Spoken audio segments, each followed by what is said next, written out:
Now we're going to go to the map section, which would be the address, right? So overview map and class map. Video, footer, social. Okay, yeah, this makes sense. So we'll do a Google embed map here. I don't know what this overview. So maybe this isn't the map section. Make that the contact section, right? The address, and that be, we'll leave a map, whatever. An address and then the map overview. Okay, that makes sense. So location for the H2.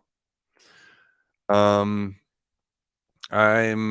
in, let's see. We did a 3-column here.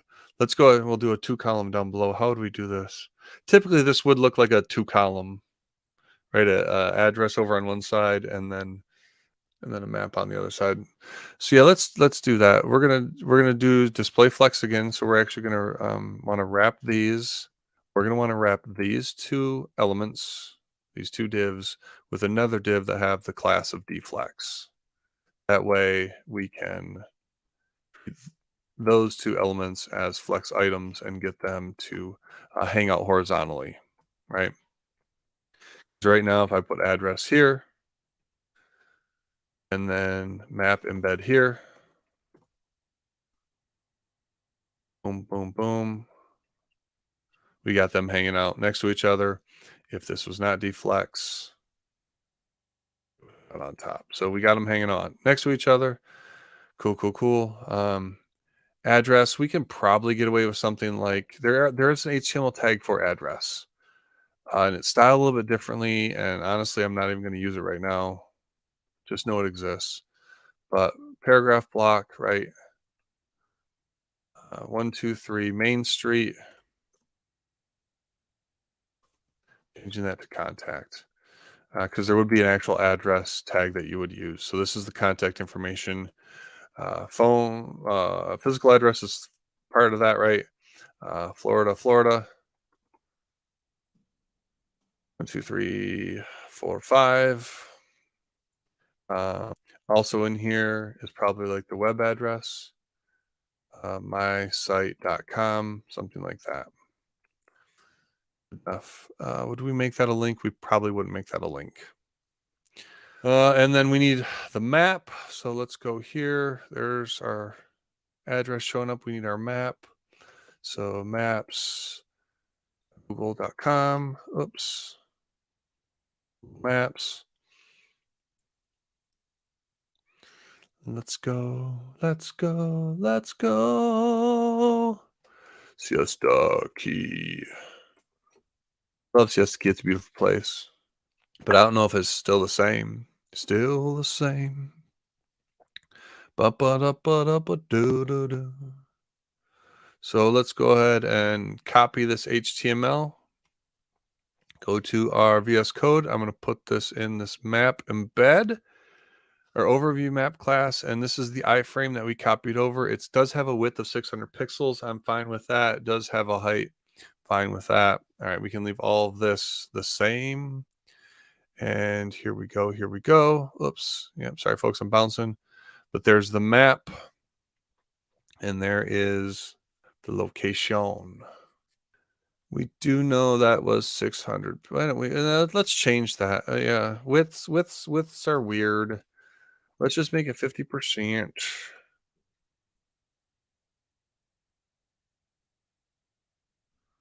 What? Why would that do that? Why would that do that? That's odd. What happens if I make that not a deflex container? What?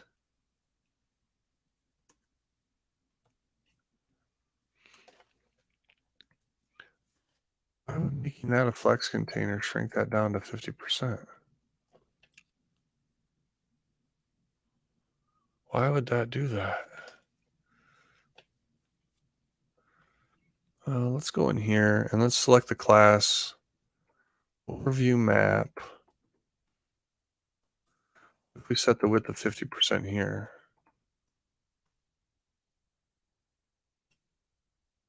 And then that becomes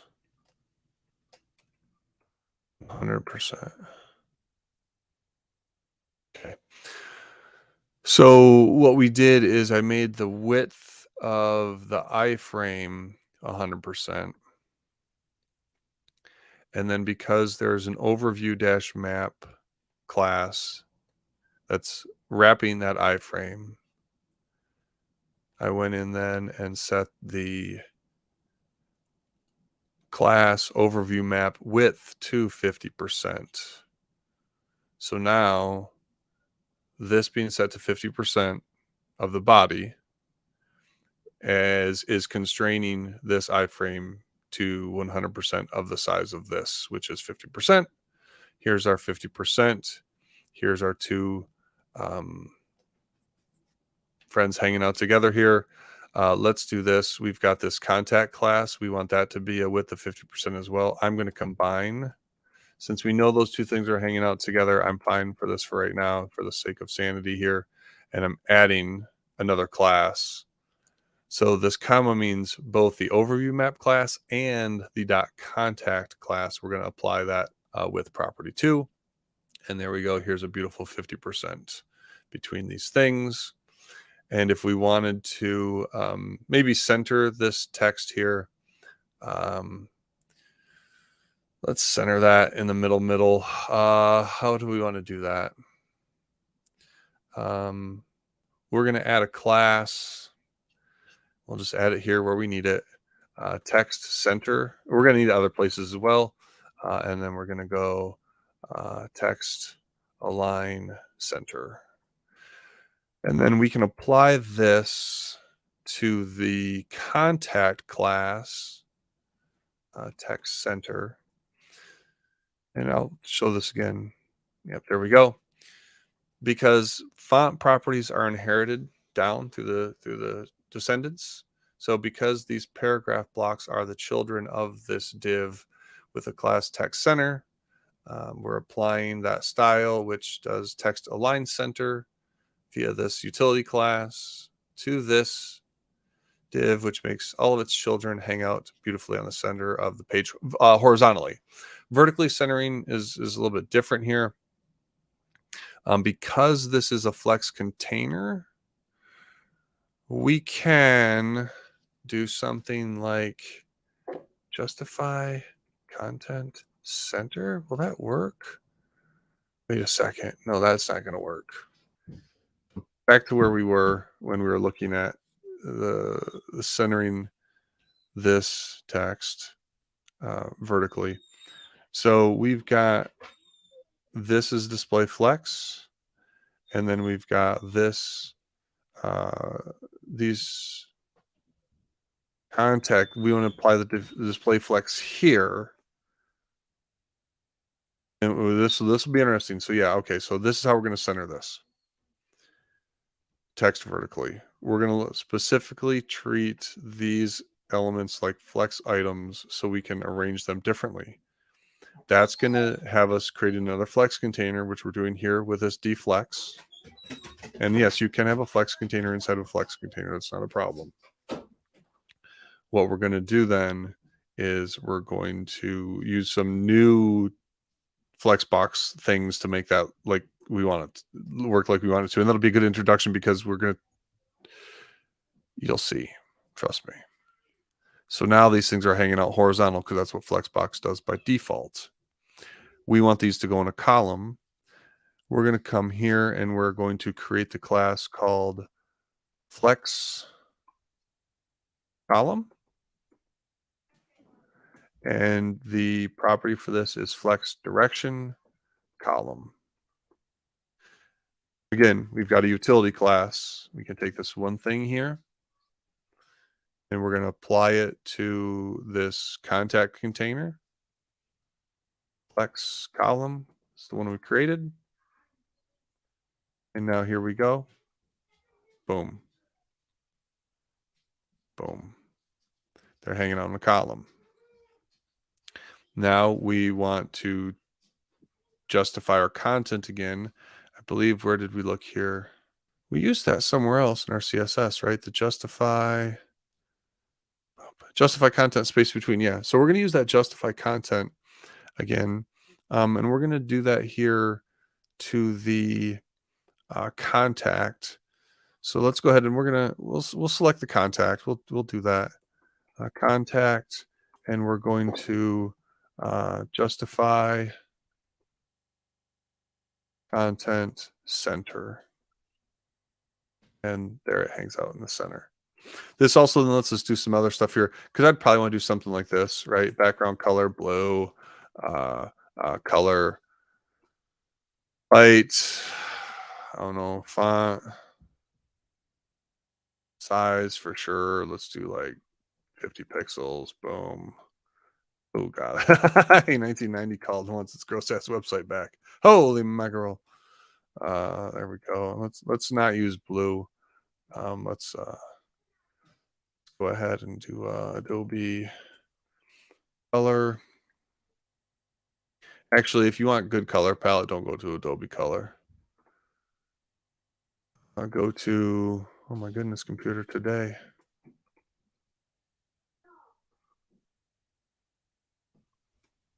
Cooler or Coolor with an O? Coolors.co, I guess is what it is.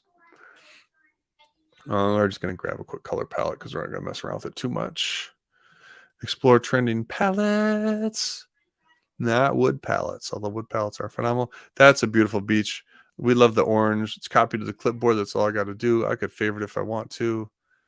Save it. Sweet, sweet, sweet.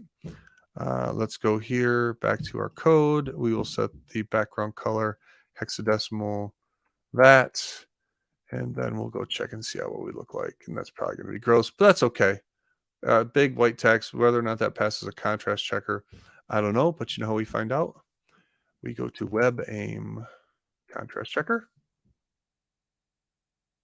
WebAIM, goodness, if I could type, right? WebAIM.org.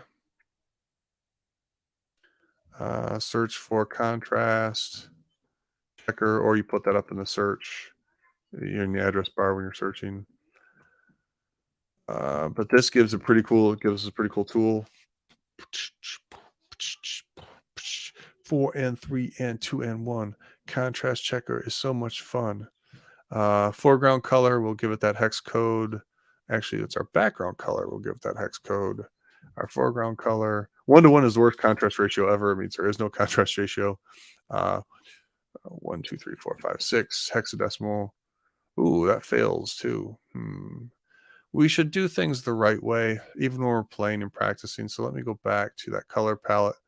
Let me grab something darker. I'm just going to grab this dark blue because I know that's going to work. Come back here. Let's check in the contrast checker first. Paste that in. Yeah, see, that's good. Contrast is really good. Passes all of our contrasting. And here we go. Here we go. Put it in the flow. Now you know what's up. You do need the octothorpe. I love saying that word now that I know what it is. There's the octothorpe, aka hashtag bingo bango bongo. Still kind of beachy, definitely within reachy. Sweet. You know what? These text things not being centered bug the bejeebus out of me. But you know what's cool? If we go back to our CSS, we have a text center property. I can now go and take that and individually class text center. And now you're like, well, Vanderpool, writing like twice as much code here on that H2. If you were to just style the H2, they would have all been centered. I get it. Could have done that too. Why not? But you know what? Knowing both ways. There you go. Know both ways. Whatever way works for you. Lots of different ways to do things in code.